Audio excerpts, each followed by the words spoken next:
Scan for Sovi and straight A's only. Let's go! Appreciation questions get easy fast when you track trade flows. A stronger Canadian dollar changes exports, imports, and then aggregate demand, so watch this closely. An appreciation of the Canadian dollar makes Canadian goods more expensive for foreigners and foreign goods cheaper for Canadians, so exports tend to fall while imports tend to rise.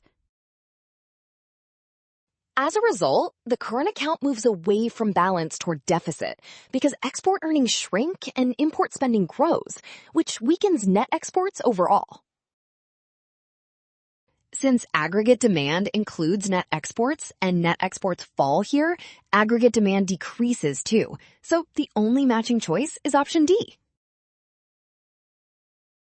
Well done, option D. Scan now, watch signs, and avoid rushing. Trust the given setup, then check each step so deficit and lower AD match.